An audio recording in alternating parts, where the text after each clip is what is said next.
CAC na 16 billion. And then today naman, it's bigger than some departments, budget.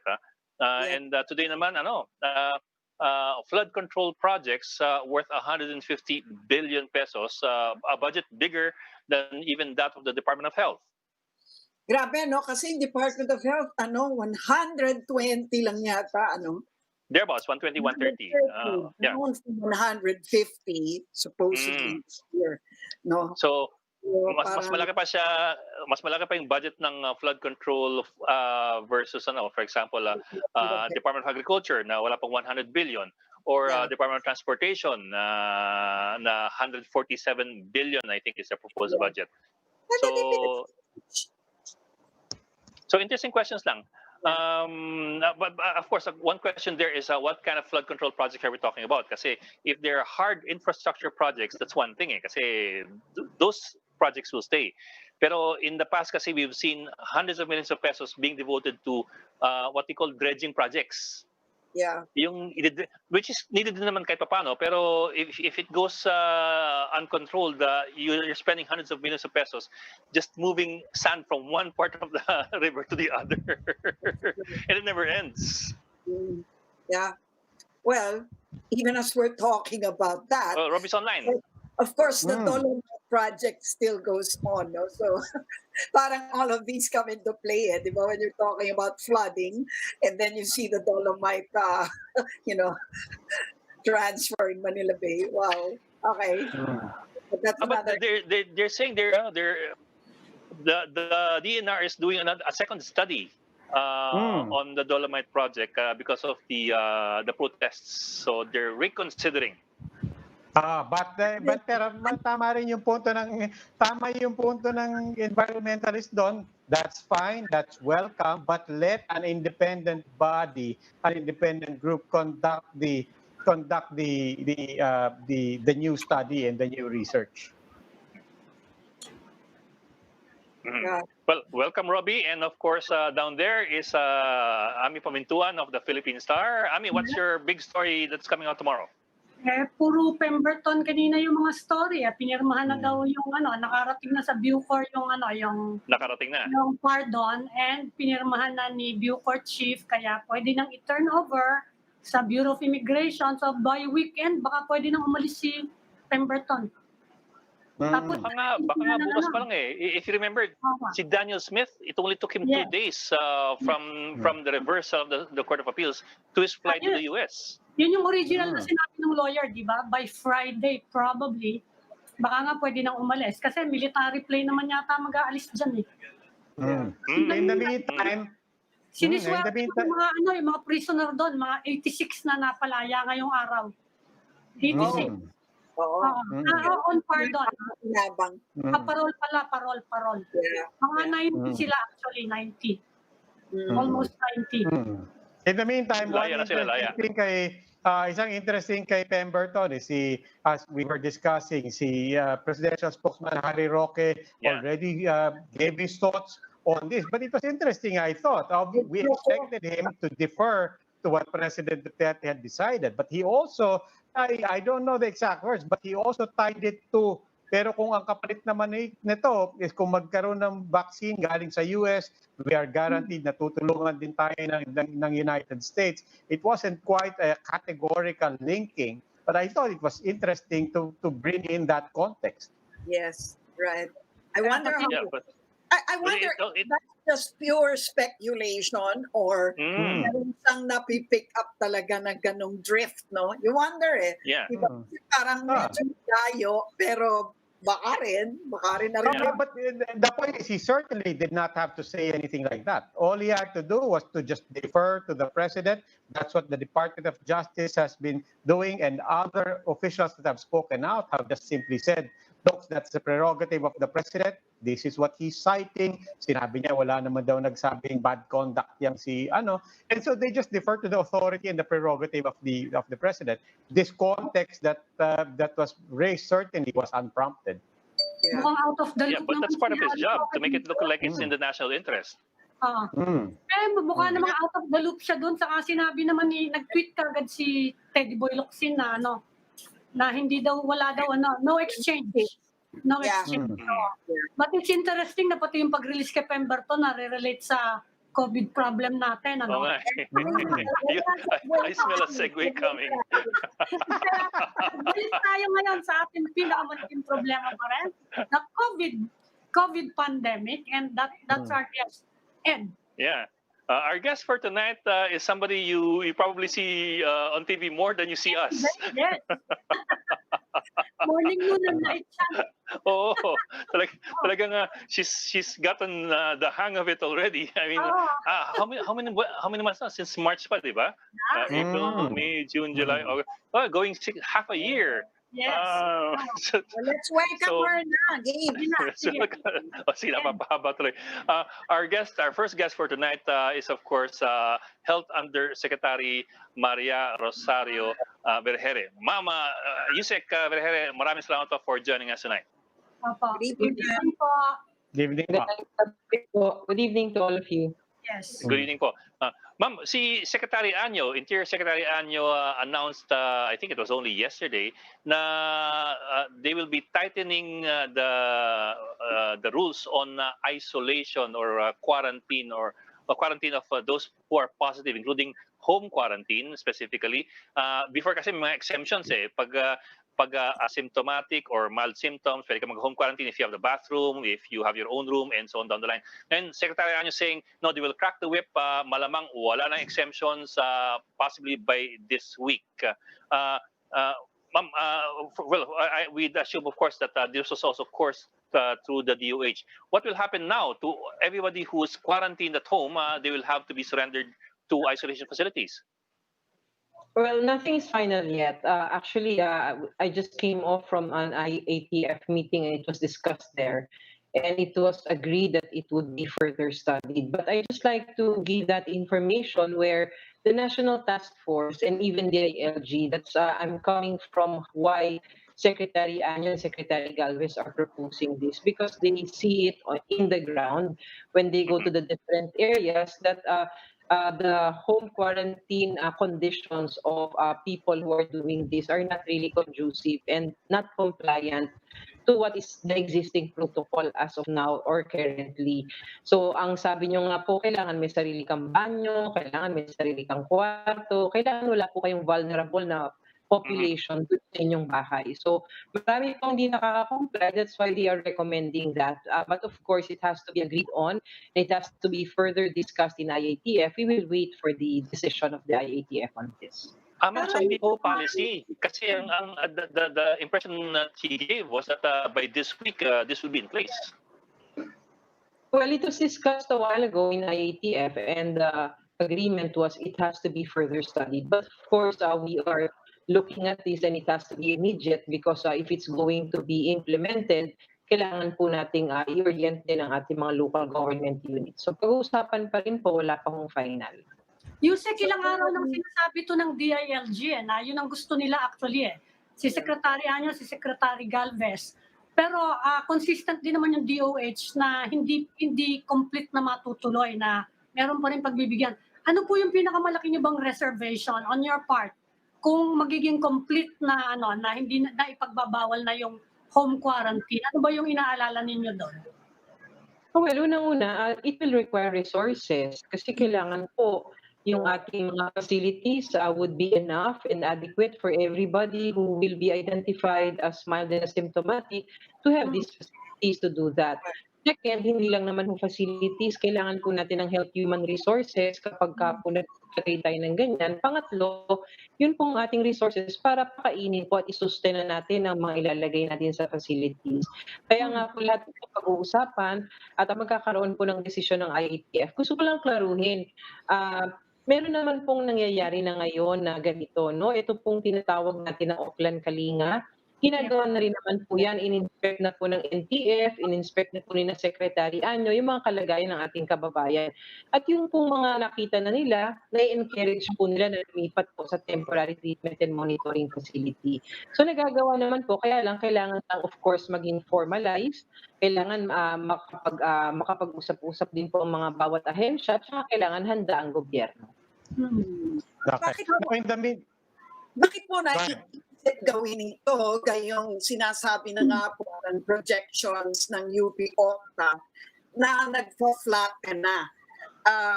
Nakakakita po ba ng mga senyales na mukhang kumakalat pa rin, lalo na sa mga kabayan? Yun po ba ang dahilan? Well, Lucy, we need to differentiate this, no? Because what UP Octa research group has issued would be, they said that apparently there is this flattening of the curve. Ito pong nakita ng ating National Task Force at saka DILG, nung sila naman ay constantly nag-iikot, nakita nila talaga po na yun pong home quarantine na ginagawa ng ating ibang mga kababayan, hindi po nagiging appropriate. Kaya po nakikita natin na ito ay isa sa contributing factors why there is community transmission. Yan po yung isang notation dyan, obserbasyon po yan. Kaya inaaktuhan po nila ng ganyan. And that is why there is this recommendation. Now with regard to the UP Octa Research Group, na pinalabas po nila na apparently the curve flattening, kailangan maintindihan po ng ating mga kababayan. When we talk about flattening the curve, this means spreading the number of cases into a longer period of time so that our health system will not be overwhelmed. Pag tinignan mo natin ang mga indicators na ginagamit dito, yung transmission rate, dati po 2 to 3 tayo, ngayon po 0.87. Pangalawa, case doubling time, dati less than 7 days, pabilis magdoble ang kaso. Ngayon po, nasa more than 10 days tayo. And case mortality time, ganun din po, more than 10 days. Pag tinignan natin yan, magandang indikasyon para sa atin yan. Pero ang sinasabi na din po ng ating mga eksperto, kailangan pa natin pag-aralan ng mas maigi. Dahil in spite of these advances or these successes na nakikita natin na slowly nakakaagapay tayo, meron pa rin po tayo nakikitang mga numero ng kaso na nandyan pa rin po siya, no? Hindi naman po siya nakikitang bumababa the trend of cases. We have to remember, the reports that DOH publishes every day is reliant mostly from our disease reporting units. Ibig sabihin po, lahat po ng i-report namin sa inyo araw-araw, manggagaling po yan sa sinasubmit sa amin ng aming mga laboratorio, ang ating mga local government, ng ating pong mga ospital. Kapag kung halimbawa, in a given day, 70% lang ang nag-submit ng laboratories ng ating mga reports, ibig sabihin 30% na hindi na-report. And that is what's happening right now. That's why you see our numbers are not really parang constant or stable. Minsan 3,000, minsan 4,000, minsan naman 1,000 plus lang. Kaya nga po amin pong ina-address yan sa ngayon through this system that we have and also enforcing more sanctions to these disease reporting units para po maging kompleto ang ating reports at mga kaso. Ma'am, speaking of other indicators that we're looking at, lalong-lalo na specifically kung nakaka-cope ba ang ating public health facilities. Sa DOH website po, nakalagay ang bed capacity as of September 8 is at 45.9%. What does that tell us about our capacity right now? Is it improving? Well, if you compare it with the previous weeks, no, I give you a specific example. In the National Capital Region, before we had the NECQ that was requested by our healthcare workers, we were hitting about 80-81% in our critical care utilization. But right now, we have 65%. So pag tinignan ho natin yan, nakakaagapay tayo slowly, but surely we are being able to decongest our hospitals. We are being able to rationalize how we admit patients, kung sino lang ang dapat sa ospital at kung sino po dapat ang nasa temporary and treatment monitoring facilities. So pag tinignan po natin, nag-i-improve po yung ating capacity for the health system, but we are not saying that we are out in the woods na hindi safe na po tayo. Pag tinignan po natin yan, sa warning zone pa rin tayo. Kaya nga po yung paalala natin sa ating mga kababayan, in spite of these improvements, kailangan pa rin po mag-continue tayo dun sa ating minimum health standards. Ma'am, still on capacity, kamusta po yung take up sa panawagan natin for more health workers, specifically more nurses and doctors to take up our human resource? Kamusta po yung emergency hiring natin? Yes, we have this emergency hiring, and since we have strengthened it, no, as of now we have already hired almost 8,000 no na mga workers, but that is still lacking kasi ang target po natin at saka ang available natin ng mga plantilla na posisyon na ibinigay para dito sa emergency hiring would be almost 10,000 plus. So kulang pa rin po, kami pa rin po ay araw-araw na nananawagan para po tayo ay makakuha pa ng additional health human resources. Ma'am, yung lag time sa reporting, bakit parang matagal na po nating problema yun, ano? Ano po ba ang dahilan at hanggang ngayon, may kabagalan pa nga rin po yung actual pag-report ng mga results from the testing centers? Yes, ma'am. Actually, this is one of the biggest challenges of government. No, ito pong ating pag-report na ganito kasi nanggagaling nga po mula sa pinakababa hanggang sa taas ang ating reporting. Ibig sabihin, from the barangay to munisipyo, kaya nga po nagtayo tayo o nag-establish tayo nitong sistema, yung COVID Kaya. Dati po, ladderized approach tayo. It comes from the lowest form hanggang sa taas. Ngayon po, this COVID Kaya, pag nagpasok ka ng datos, lahat na tayo makakakita niyan, lahat na tayo makakagamit niyan. Unfortunately, not all LGUs and not all disease reporting units are using COVID Kaya. Pero pag tinignan naman natin, comparing to before, no, tumaas-taas naman po ang utilization na rin natin coming from our disease reporting units, but still not complete. Pangalawa po, meron po tayong ang reason kung bakit po tayo nagkaroon ng ganitong delays sa ngayon, it's because nagkaroon po tayo ng dalawang variables na ginawa nating mandatory field dyan po sa ating reporting. And that is the complete address of the individual identified as positive at saka yung contact details. Kung matatandaan niyo po, nagkakaroon po ng issue at saka nagko-complain ng local governments, bakit daw ang bagal ng DOH magbigay ng datos, kulang-kulang pa, hindi po nila makontact trace agad. So it was because we are reliant from this disease reporting units. Pag kulang ang binigay nila sa amin, kailangan pa namin balikan agad. Pero ngayon, ginawang mandatory yung field. Ibig sabihin, hindi nila makukumpleto ang pag-upload nila sa COVID Kaya kung hindi nila kukumpletohin lahat ng detalye dyan sa hinihingi sa kanila. Kaya po nagkaroon tayo uli ng lag ngayon at hindi makasubmit yung iba dahil ina-align pa lang po yung kanilang mga sistema with this two mandated variables na bago po. So it's just a matter of them actually getting into the system para pare-pareho yung pinanggagalingan ng data. Ganun lang ho ba yun? Kasi kung if it were just a matter of filling up the fields, hindi ba matagal na pong ginagawa yun? So hindi ko lang maintindihan bakit hanggang ngayon yun pa rin ang problema. So it's just the software perhaps? Ganun ho ba yun? Iba-ibang software ang ginamit or iba-ibang tables, kumbaga, of reporting?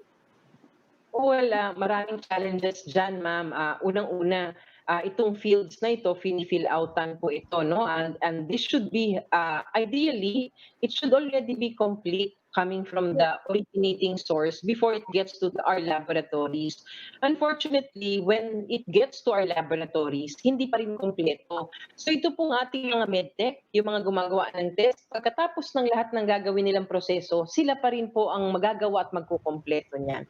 So that is really a bottleneck for us. Kaya nga po ngayon, nagkakaroon po tayo ng mga bagong polisiya at hinihikayat natin ng mga laboratorio. No? Kapag hindi kompleto ang inyong case investigation form na ibibigay sa inyo ng mga disease reporting unit na nagbibigay ng specimen, huwag na pong tanggapin para po magkaroon tayo ng discipline na from the originating source, kompleto na po ang ating detalye at konti na lang po ang idadagdag ng ating laboratories. Hindi na rin po sila mahihirapan. So we're slowly trying to address this. Actually, when we started doing this quality, data quality initiatives, dati po, porsyento na kulang ng walang munisipyo, walang barangay, walang contact numbers. After 2 weeks to 3 weeks of implementing this strictly, 0% po. Ibig sabihin, wala na po kami nakukuha na kulang. Hindi na po mapasok din sa sistema namin. So nagagamit na po maigi ng local governments for contact tracing. Usec, given the bottleneck, ng Tuesday nga, No Tuesday nga, I think you only had 2/3 of the laboratories reporting the results. Out of 115 laboratories, only 81 submitted. That's basically 2/3. Given the fact that you have a bottleneck, would you expect an artificial surge in numbers when the numbers catch up? That's right, sir. And we would want, actually, we're priming people already. We presented to IATF a while ago so that everybody will be informed. Kasi nga po, marami pong nag-iisip, bumababa daw ang mga kaso, 1,000 ng isang araw, 2,000 lang. Pero sinasabi ho natin, this is a function of reporting. So kapag ka naayos na po ng mga kanilang laboratorio ang kanilang mga datos at nag-submit na po sa atin, madadagdag po yan bigla dun sa mga numero natin at magkakaroon nga po tayo nitong additional number of cases. But given that, ma'am, would you say that the transmission rate, the positivity rate, would they still be accurate given that there's a significant lag in the numbers? Well, the positivity rate is a function also of testing, no? So kapag ka po nadagdag po yan, maaari din po, no? Kasi mga positive cases yan, maaari po maka-apekto yan doon sa ating positivity rate. So we will see, we're trying to analyze all the indicators now and we're trying to prime po kung paano natin ipapakita yung messaging natin sa mga tao para naman po hindi nagpapanik, ano? Para naman po naintindihan nila na ito po ay bunsod lang ng hindi pagkakasubmit ng report at dahil inayos nga natin ulit itong mga variables para po atin pong magawa ng maigi ang contact tracing. Usec, in the meantime, the holidays for the dead are approaching. Is this a cause of concern for the DOH? Kasi kahit sinasara na ang mga mayor ngayon yung mga sementeryo, yung mga tao nag-uumpisa na rin magpunta ngayon dun sa mga sementeryo. Inuunahan na nila. Meron ba kayong mga suggestion to IATF para sa halimbawa, crowd control, physical distancing? Have you started talking about it? Well, it's basically the same, ma'am. No, whatever minimum health standards we employ right now, should still be applicable, no, when that time comes na dumating po yung ating undas. Pero po, syempre, pag tinignan natin yan, mass gathering po yan. Kaya nga po kami ay natutuwa. Nagpalabas po si Mayor Moreno ng City of Manila na una po siya, nagkaroon po siya nitong order na talagang isasara niya po ang mga cemetery sa Manila during this time to prevent mass gathering at makapunta na po unti-unti bago dumating ang panahon niyan. So siguro kung magkakaroon kami ng rekomendasyon, we will align to this recommendation of the good mayor in Manila because I think this is laudable, no? Kasi po dito po maiwasan po natin yung talagang pagsisiksika ng tao. Ma'am, speaking of Manila, ma'am, medyo maiba lang ako ng konti, samantalahin ko lang po. What exactly is the DOH insight and stand when it comes to dolomite dito sa Manila Bay? Well, as you have mentioned, no, and we have issued already a statement on this na ang sa amin, unang-una, once this is cleared by the Department of Environment and Natural Resources, it means that it will be safe for the environment and safe for the population. Pag tinignan mo natin ang mga artikulo at saka mga studies regarding this specific, yung dolomite nga po, sinasabi po dyan that if it is already processed, it doesn't have any health hazard anymore. But during the time that you process it, like you crush it, dun po nagkakaroon ng mga respiratory adverse effects. So kapag ka mga ganyan naman po with this kind of industry, nakakasiguro naman po siguro tayo because yung mga laborers natin na gumagawa niyan are usually equipped with their own PPEs for the industry.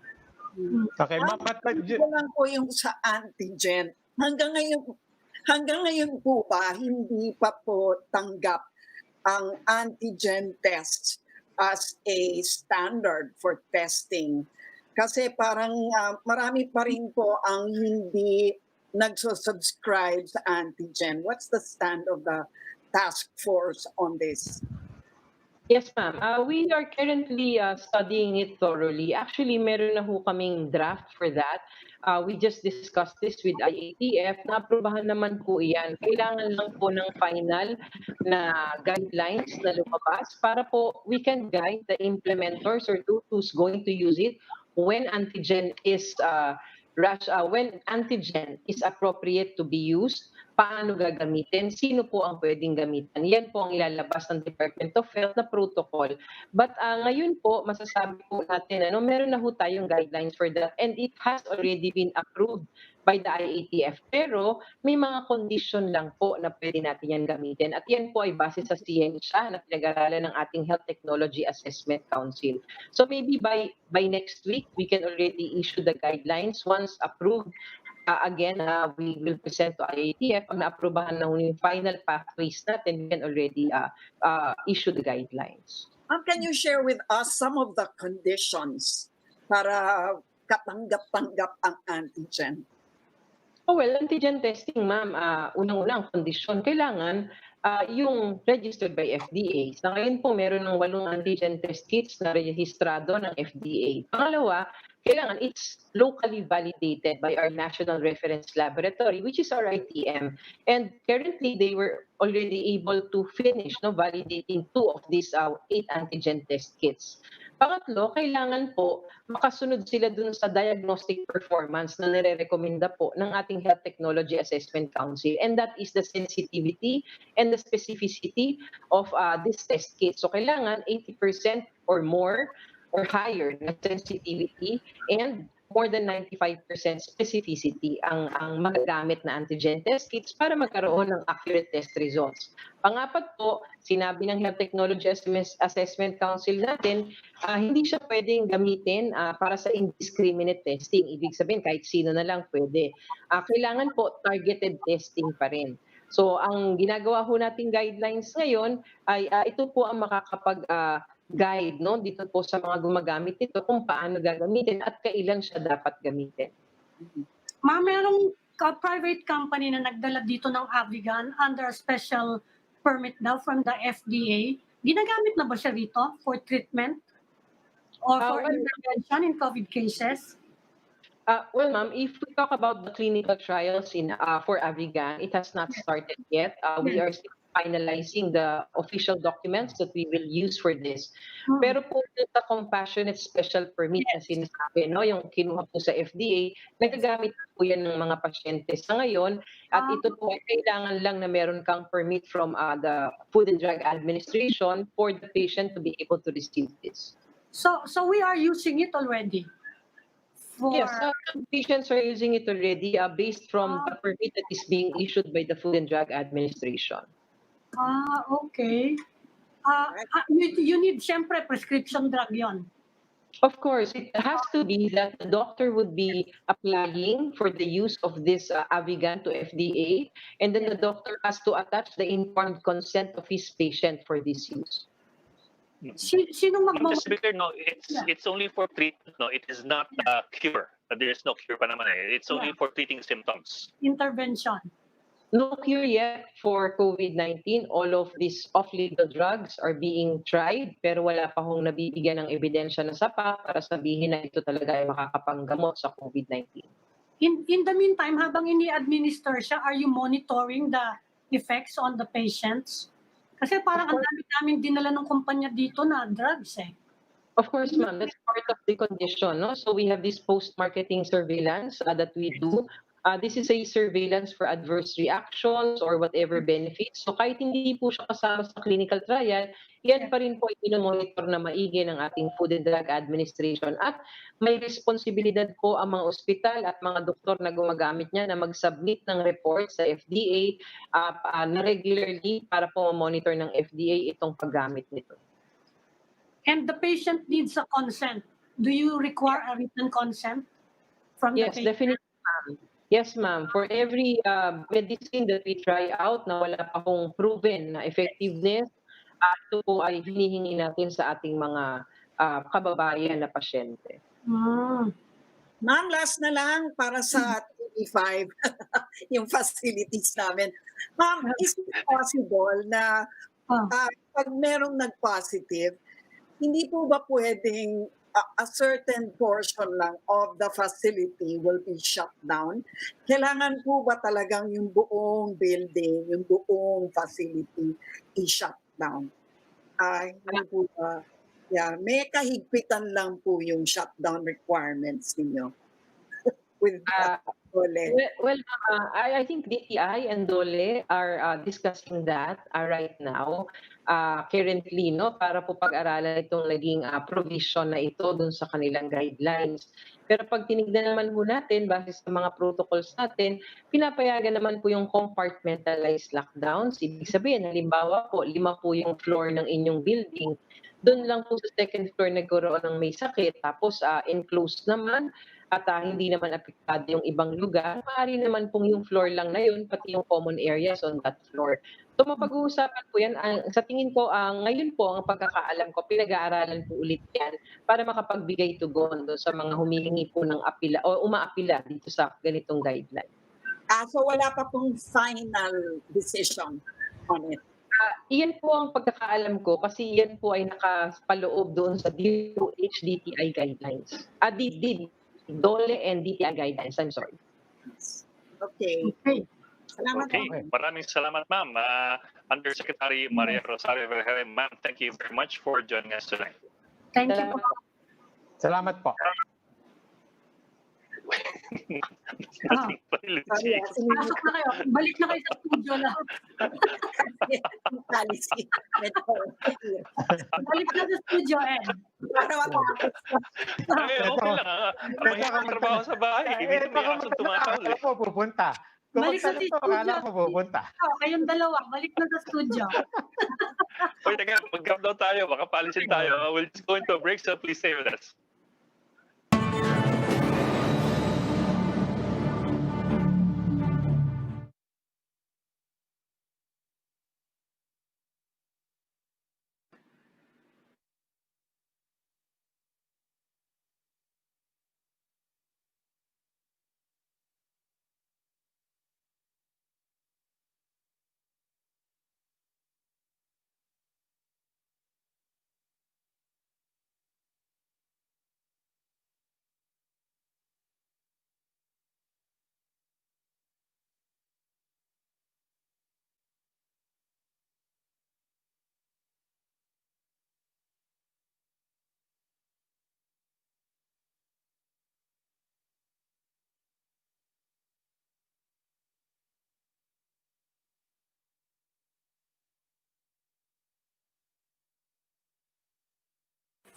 Mayor Toby, standby na po tayo.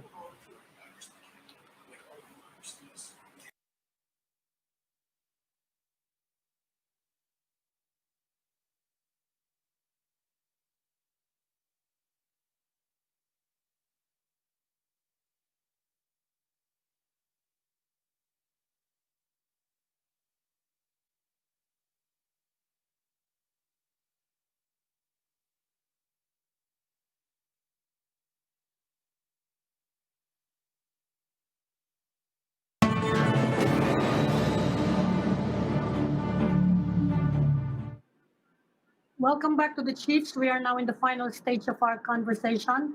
And now joining us is the Mayor of Navotas, Toby Tiangco. Good evening, Mayor. Mayor Toby. Yes, good evening, Ami. Welcome back to the Chiefs. Yes, good evening. Yes. Hi, sir. Nandiyan pala si Luchi, Robbie. Kompleto po kami. Yes. Okay. Parang nan-late kayo sa amin. Oo nga. Ano ba? Oo, Hindi ko kasi Hindi ko maayos yung auto-rotate ng phone eh. Bumabaligtad yung picture pag... Ganito. Mayor, pinag-usapan namin yung home quarantine eh. Kanina medyo Okay. gusto ng DILG completely wala ng home quarantine. Sa Navotas, di ba medyo mahigpit din guys sa quarantine. Ano ba yung rules in your city? Saka anong sitwasyon ngayon? Kayo yung ever since the beginning, we did not allow home quarantine. Actually, pag nag-iikot yung IATF, they asked me to make a video, I think a 5-minute video, to explain how we did it in Navotas, yung bawal ang home quarantine. At yun yata ang pinapakita na sa bawat LGU because they requested me to make a video. So I think ngayon, based on sa pronouncement ni Secretary Anyo, it's going to be an official policy already, no? Well, Pero actually, kami, everything, yeah. sir, we were just talking to Usec Vergeire, nag-usap daw yung IATF kanina, wala pang policy, pag-uusapan pa lang nila. So mukhang hindi pa siya go. Kasi kulang Okay, daw ng resources, hindi daw kaya ng gobyerno. Hindi daw kaya But sa Navotas, hindi talaga kami pumapayag ng home quarantine. No? Actually, this is how it's done. No? Every day at 6 p.m., nagmi-meeting kami. Nandun City Health, nandun yung buong interagency task force. No? And then, ipapakita isa-isa kung sino-sino yung mga nag-positive at yung mga close contacts nun. And then, yung mga close contacts na handun lahat ng barangay captains, there are two things we ask them. Number one, yung close contacts kahapon, kung nadala lahat today. Pag hindi nadala, they have to explain why. Pag sinabing, ito, nag-refuse, papagawan ko na yan ng letter kaagad sa City Legal, kaya nahandun din yung City Legal. The next day, dadalhin sa kanya yung letter na explaining why he cannot refuse. Pag nag-refuse siya, mapipilitan siyang imbitahan ng pulis. No? Luckily naman, pag pinapakita yung sulat, wala namang nagre-refuse na. Sa tingin ko, on the first day, baka na-shock lang sila or kaya medyo nagre-refuse. No? And then, ganun, tuloy-tuloy lang yung cycle na yon. So, dadalhin sila sa swabbing namin, sa local swabbing. Meron na kaming local swabbing na ang capacity is 1,000 per day. And then, isoswab sila doon. Habang nagsoswab sila, meron ng preliminary contact tracing doon. Dala na nila yung form kung sino yung mga naging close contacts nila. So that just in case na mag-positive sila, meron ng pagsisimulan doon sa close contacts nila. And then, pag naging positive ulit sila, ulit na naman ganun ulit sa close contacts. So hindi kami pumapayag na yung mga close contacts ay hindi maswab at hindi rin kami pumapayag ng home quarantine as a general rule. Pero sinasabi ko nga may exemption dyan kasi breastfeeding mom, yung disabled na hindi niya kaya maglakad mag-isa, yung super senior, kunyari 80 years old, yun, mga exemptions yun. No? But konting-konti lang yan. Maybe linawin ko po, ang basis natin for saying that somebody is going to be told or encouraged or reminded or ordered even na hindi mag-self-quarantine. Ang pagpapasiyan nun is yung swabbing at yung contact tracing. Yung swabbing. Yung swabbing is the basis for bringing you to the community isolation facility. Yung mga close contacts naman, lahat ng linistang close contacts, you cannot refuse. Hindi mo pwede sabihin, ayoko magpa-swab. Hindi pa pwede yon. Pag nalista kang close contact, kailangan mo. So there are dalawang beses ka hindi pwede mag-refuse. Kung positive ka, hindi ka pwede mag-refuse na dalhin sa community isolation facility. Kung close contact ka, hindi kami pwede na mag-refuse na magpa-swab. No? Ngayon, ang loophole dyan, may loophole pa din dyan eh. Kasi sa dami ng sinaswab, hindi naman nababantayan ng barangay captain yung mga, o ng barangays, yung mga swinab. Kasi dapat yung swinab, they will not go out of the residence hanggat hindi sila nagne-negative. So yan, may loophole dyan. Kaya dinadamihan namin yung community isolation facility namin. Kasi pag natapos yung community isolation facility namin na dagdag na 150 beds sa Navotas, we will further improve it. Ang gagawin namin is, pag swab, punta ka na sa community isolation facility. Pag nag-negative ka, tsaka ka uuwi. Pag nag-positive ka, ililipat ka namin sa ibang community isolation facility para yung community isolation facility within Navotas ay para doon sa mga nag-iintay ng test. Yung mga positive, outside Navotas na sila mag-CCIF. So, wala nang nagse-self-quarantine. In effect, wala na. Ever since before, hindi talaga kami pumapayag. Ang pinapayagan lang nga namin, yung mga exempted na ganon, tsaka yung mga frontliners na may sariling banyo, may sariling kwarto. Yung frontliners, lalo na yung medical frontliners, there is a reason. Because they might have contracted the disease in the line of service, in the line of duty. So parang konting konsuelo na lang sa kanila yon. So, yung hindi man lang nagpa-swab, yung may nararamdaman ako, sa bahay lang ako, iniinda ko, ayaw kong aminin kahit kanino, mild naman. Is that a loophole or meron din tayong mekanismo to check on that very human instinct? Hindi, kasi pag ganon, pag report ka ng BHW na may symptoms ka, pupuntahan ka and they will tell you to swab. Pag suspect ka, suspect yung tawag dyan, di ba? May probable, may suspect. So pag suspect ka, sasabihan ka na kailangan mag-swab. Pero sir, yun may sintomas. But that also presumes, and that presumes this is in a community na nagkakaalaman kayo. Diba? But in a gated community, again, this is specific to, let's say, urban poor areas, yung dikit-dikit yung mga bahay. Talagang makakaalaman kayo, wala kayong matatagot. Bumahin ka, umubo ka ng umubo, alam ng kapitbahay mo yun, malalaman ng BHW. But what about in gated communities, in places where they have bigger homes, nobody really sees you? Is that a different reality? Kasi yung mga may symptoms, takot din sila eh. They consult. Wala akong nadinig na case. Sa tagal-tagal nito, wala pa akong nadinig na case na medyo severe yung kanyang kaso na hindi siya nagpa-check. Kasi doon lang sila natatakot eh. Pag nagkaroon sila ng symptoms eh. That's what really scares them. Pag nagkaroon sila ng symptoms, yan, magpapanik na sila. Tatawag ka agad sila sa doktor. Sir, I'm curious how Navotas is able to afford not having any home quarantine. Kasi when we were talking to Usec Vergeire, ang concern nila, kung tanggalin yung home quarantine, baka hindi makaya ng baka hindi kaya ng infrastructure, ng personnel, and so on down the line, and ng funding, and so on down the line. That's their concern. Kaya you're going slow on banning home quarantine. How was Navotas able to do it? Tulungan lang naman yan eh. Tulungan between the national government and the local government. Pag napupuno yung local isolation facility namin, tinutulungan kami ng national government sa isolation facility. Of course, hindi namin kakayanin on our own because we have built twice the capacity that was recommended by DOH. Ang sabi ng DOH, for Navotas, 100 beds lang ang kailangan yung isolation facility. Nagtayo kami ng additional 110 beds para 100% over 210 beds, kinapos pa rin kami. Ngayon, nagtatayo tayo with the help of DPWH, nagtatayo tayo ng extra 150 beds. Yun namang pag sumusobra doon, tinatawagan lang namin yung Oplan Kalinga and they provide hotel rooms. Mayor, kumusta na kayo dyan? After you were successfully able to bring down the number of positives by something like 45%. No, not 45. Iba kasi, yung kasing 40 plus 46%, yung minus 46%, there is a medical explanation yung DH doon. I cannot explain it. So I don't want to. They say we've brought down the cases by 46%, but I cannot explain it in medical terms, and I cannot even explain it in layman's terms, no, because it's a medical explanation. Yung simpleng explanation na lang is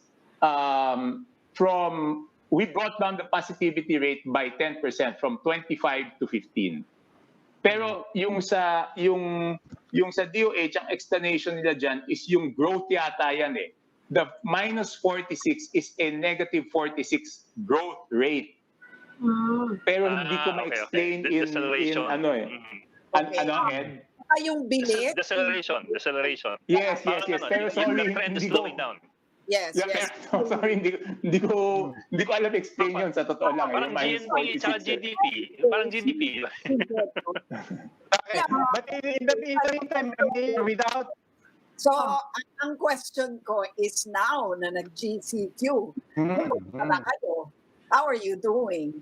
Hindi, talagang kinakabahan kami, no? Because ang problema is from 15, kahit anong tulak namin, parang may resistance doon eh.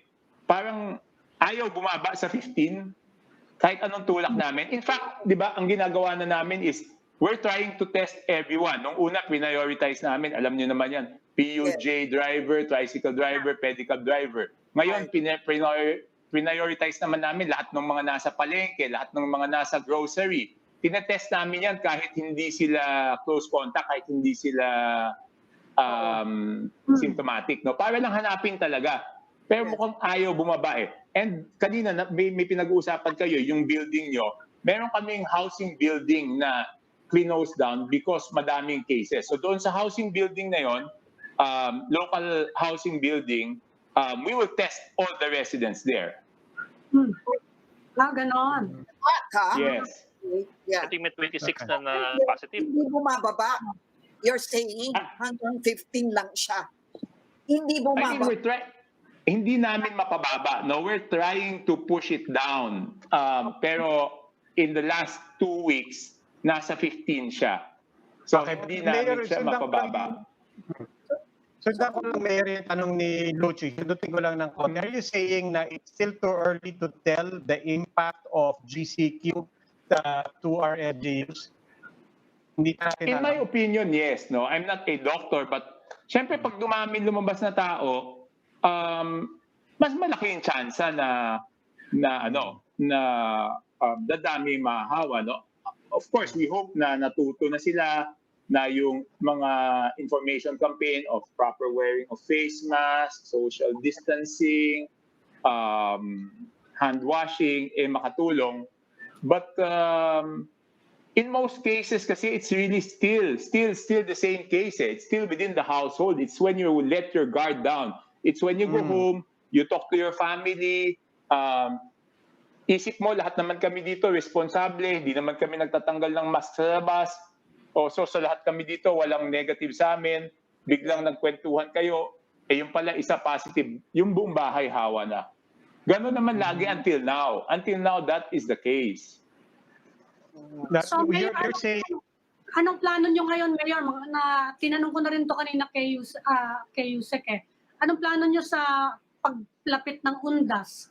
Kasi yung ibang mayors ng Metro Manila, they're planning to shut down all their cemeteries during the holidays. Kayo ganun din ba o meron kayong alternative na plano? No, walang choice naman dun eh. Walang choice. That's the only way. That's the only thing to do. In fact, nag-survey yung MMDA sa Metro Manila mayors. Yes. Wala naman nag-no eh. Siguro yung iba hindi pa sumasagot, but everyone who replied said yes, they agree.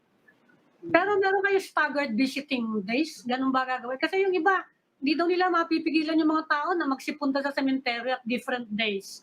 Paano kayo? Yan yung iniisip namin.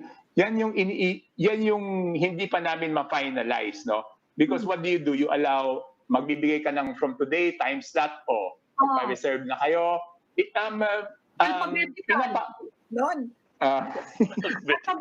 na po niya. Okay, coding para coach. Yung unang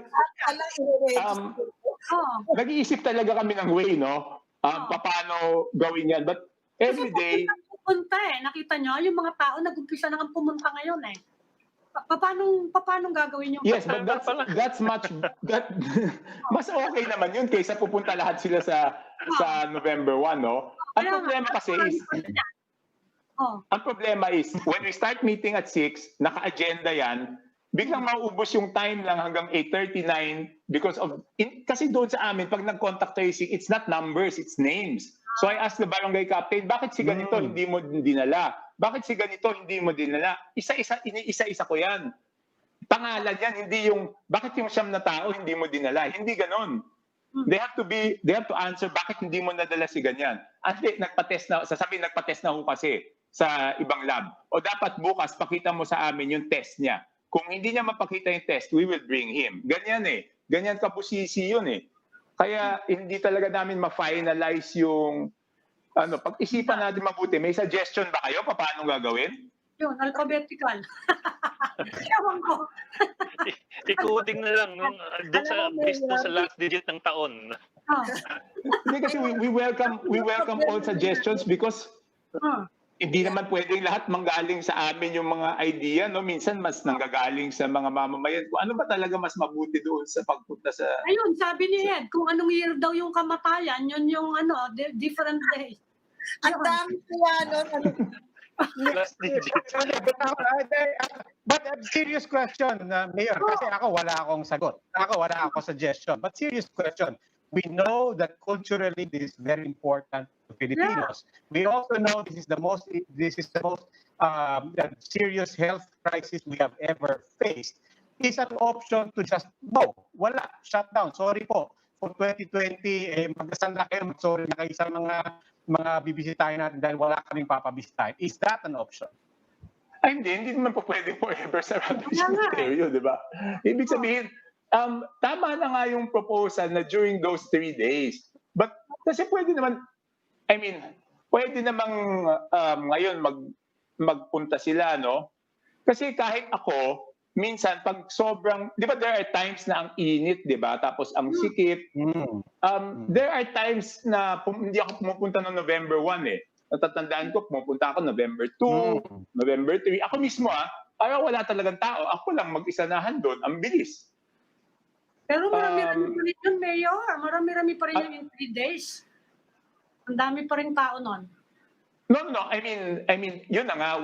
Kunyari, from now until from now, paano natin ililimit, di ba? Yun ang real question. And that is the real challenge. Mayor, but it's about time that people think this obsession with these dates. Kasi to God, it doesn't matter if you visit on November 1 or September 1. Di ba? Kultura. Wala na yun. Ang hirap yan. Because taon pumupunta dyan at kahit nung bata ako, sumasama ako sa... Over the years na bawasan na yan eh. Mayor, naalala ko pala po, isa pang mahalagang appointment o isa pang date, naalala ko because we just did it last week. Start na ng voter registration, open na po. Are you anticipating any problems or any complications there? Ano pa ba si Mayor? Wala raw eh. Wala na yata. Mayor. Nawala, may ginalaw siya dun sa gadget niya, nawala siya. Pero kasi tama si Ami. Sorry. You can visit any day of the year. Why insist on November 1? Cover na lang. Ayan na si Mayor ulit. Ayan na si Mayor. Napansin ko over the years, kumukonti na yung pumupunta dyan eh. It's not as much as it used to be. I agree. Pero kasi dati, because of ano yan eh, because of internet, because of social media, dati, kasi dati, nung bata kami, when I was young, parang doon ka na makikipagkita sa mga kamag-anak mo, kung may mga kaibigan ka, doon na rin kayo magkita-kita, di ba? And may internet na, nababawasan na yung nagpupunta doon, pero madami pa din. Marami pa rin. Mayor, babalikan ko lang po yung tanong ko. Ito, hindi na to sa araw ng patay. Voter registration, we know that there was that discussion pa.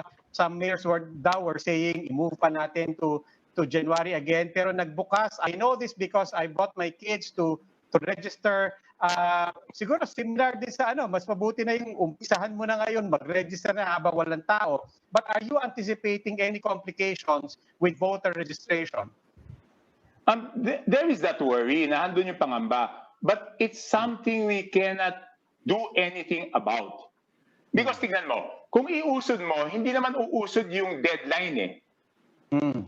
So the same number of people for a shorter number of time. Actually, ako yung isa sa mga concern dyan. Ang concern ko lang naman doon sa voter registration, dalawa. Of course, yung social distancing, nababantayan naman natin eh. But they have to remove their face mask for the photo and they have to put their finger for the biometrics. That's right. So doon ako worried. So nung una, parang iniisip ko rin na baka mas maganda i-postpone. Ang problema, same number of voters, you cannot move the end period of registration because that is fixed. So same number of voters, shorter number of time, baka mas malaking problema later on. So parang doon, forced to good tayo. No choice tayo doon. Wala tayong magagawa doon eh. I mean, it's a difficult situation, but it's going to be a harder situation if you give a shorter time with the same number of people, di ba? Parang wala. So siguraduhin na lang na malinis malinis yung pinagbabiometricsan. Tapos siguro dapat mabilis lang talaga yung photo. Di ko alam eh. Walang ibang choice doon eh. Na taon kasi na mag-eleksyon eh. Okay. Okay. I mean, kung hindi election year yung 2022, kung hindi election year yung 2022, Ed, sa tingin ko wala masyadong issue eh. Di ba? Because ito yung hanggang September lang ang registration dyan eh. Di ba? All new voters, lalo na presidential election yan, alam mo naman mas mataas yung turnout pag presidential eh, di ba? So, mas madaming gusto magano. So, yun, wala talaga tayong magagawa. Though, kabado talaga kami doon. At mas kakabahan kami towards the end kasi kahit gaano kahaba yan, ang daming nagka-cram dyan sa huli. Pero maganda rin naman yung ginawa ng COMELEC kasi may slots yan eh. Hindi na katulad dati na unlimited eh. May parang scheduling silang ginawa. Tsaka hindi na sila naglagay ng, I don't know if it's good or not na wala ng satellite, no? Pero may scheduling yan for sure. Hindi na pwedeng basta pupunta ka doon. Pag puno na, hindi na pwede for that day. And you have to print out your forms in advance. So may ginawa rin naman yung COMELEC. Maganda rin naman yung ginawa ng COMELEC. I think they're trying their best. Alright. Maraming salamat, Mayor. Thank you. Stay safe. Mayor. Maraming salamat. Okay, ang sunod natin pag-isipan kung paano naman yung Pasko at bagong taon. Sir, nandiyan na si Jose Marichan eh. Hindi, kasi diba? Kasi susunod doon, Pasko na tsaka bagong taon, isipin na natin paano gagawin natin doon. Okay. Sir, maraming salamat po. Okay, salamat po. Thank you. Thank you, sir. Isipin niyo na raw yung pamasko niyo. Last digit na, Isipin niyo na raw, reminder, magpapasko na, Lucy, Ami. So, ayan maganda na kayo. I-email namin sa iyo yung regalo namin. Work from home, di ba? Di send from home din. Okay. And that will be all for this edition of the Chiefs. We hope to discuss here. We'll keep the conversation going. I'm Adling of One News. I'm Ami Pamintuan of the Philippine Star. I'm Lucy Cruz Valdez of News 5. I'm Robbie Alampay and we are One News.